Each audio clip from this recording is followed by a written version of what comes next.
Anksti paliko mus rašytojas, bet jis gyvas ne tik keliose kino kronikos kadruose.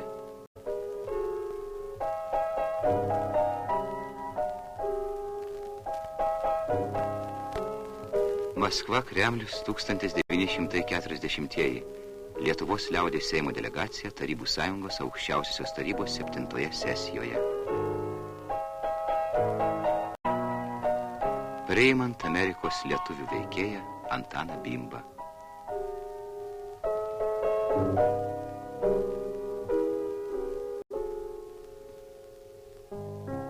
Poetą Liudą Girą palydint. Rašytojas apdovanojamas darbo raudonosios vėliavos ordinu. Tai buvo paskutinis filmavimas 1947 metų pavasarį.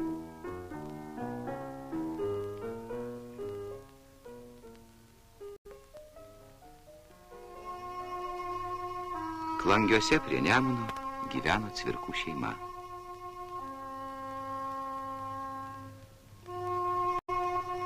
Mes labai sunkiai vertėmės ant to smėlio sklypo, iš kurio vasaros kaitros paskutinį lašą vandens išgerdavo.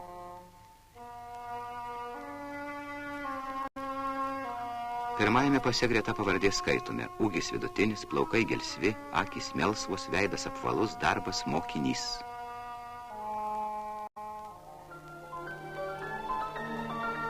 Baigęs mokyklą studijavo dailę ir kūrė eilėraščius.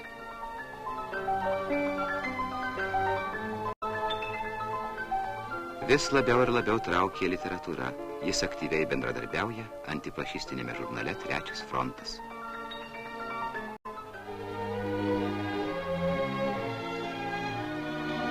Skersai išilgai išvaikščiojęs gimtąją žemę maitintoje, jis tarsi ąžuolas šaknimis su ją suaugo.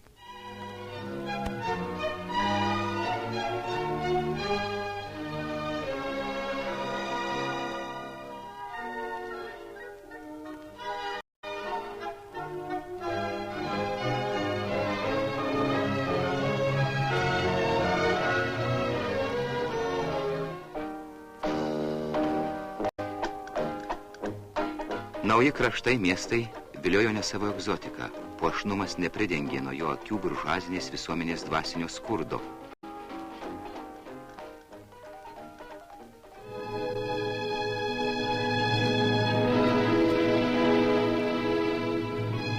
Kelionės po Tarybų sąjungą.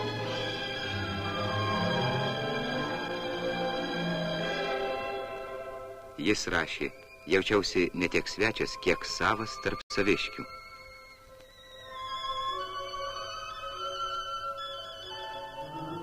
Vaikystės prisiminimai, patirti įspūdžiai, žmogiška tiesa, jo kūrybos šaltinis.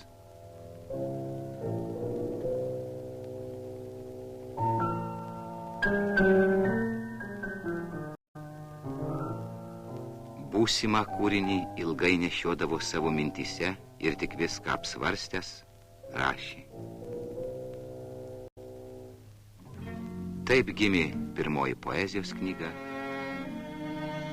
pirmasis apsakymų rinkinys, ir didelį romaną, ir mažą pasakėlę vaikams jis kūrė jausdamas atsakomybę, todėl net išspausdintą kūrinį daug kartų taisė, redagavo.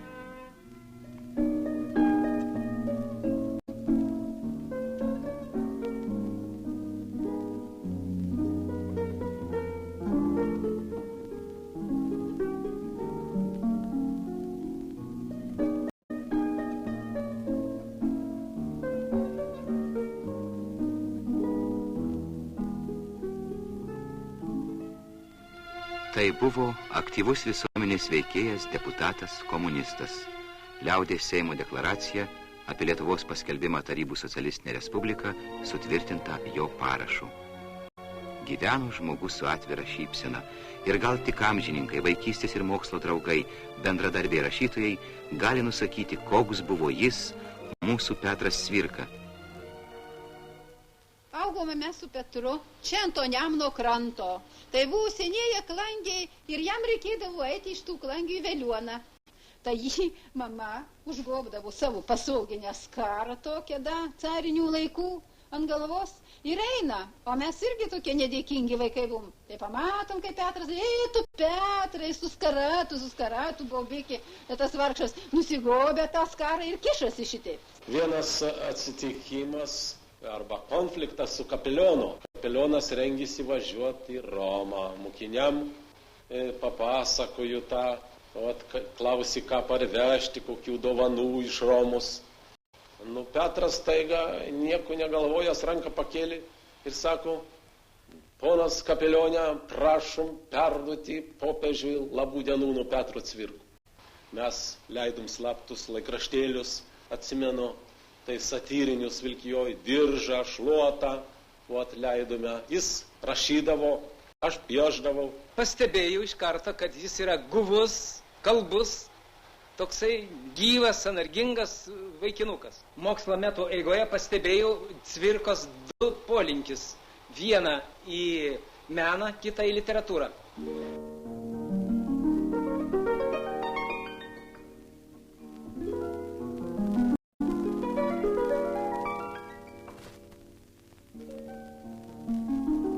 Jis buvo be galo linksmas, be galo sąmojingas ir buvo matyti, kad jis nepaprastai mėgsta kaimą, kaimo žmonės, juos pažįsta, juos myli. Diena iš dienos jis pasakodavo vis naujas istorijas apie savo kaimynus Klangių kaime. Ir kada vėliau Petras Cvirka pradėjo rašyti žinomai romaną Žemė maitintoja, aš supratau, kad jis ėmėsi tą temą, kurią jis galėjo rašyti laisvai, su didelė meile, su geru medžiagos pažinimu.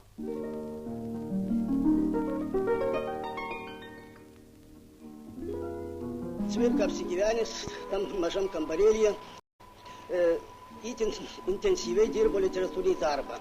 Man teko būti liudininku, kai jis rašė romaną Frank Krupp, parašęs pluoštą rankraščių, jis duodavo paskaityti man, sakydavo, sudėk kablelius, gal ką aš praleidau.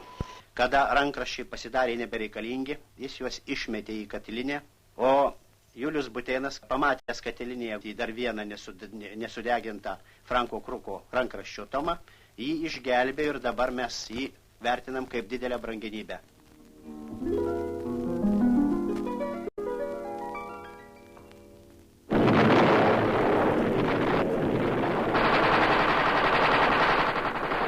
Karo pradžioj didelis būrys mūsų rašytojų atsidūrė Tarybų Sąjungos gilumoj.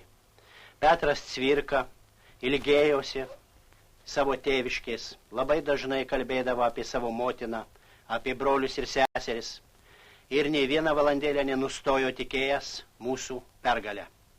Aš atsimenu, kai buvo išleistas atsišaukimas su jo paveikslu, pakrautas į lėktuvus ir mėtomas viršum okupuotos Lietuvos.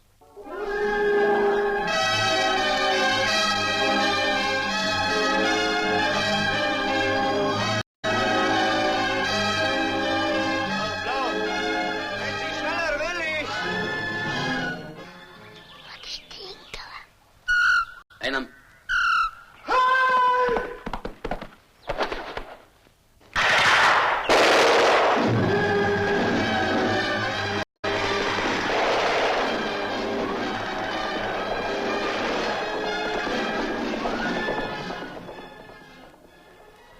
Kada Maskvos bombardavimo metu vienoje slėptuvėje Petras Cvirka skaitė savo naujos knygos Sidabrinės kulkos rankraščius ir mes girdėdami už slėptuvės sienų sprogstant bombas klausėme šitos nuostabios knygos puslapių.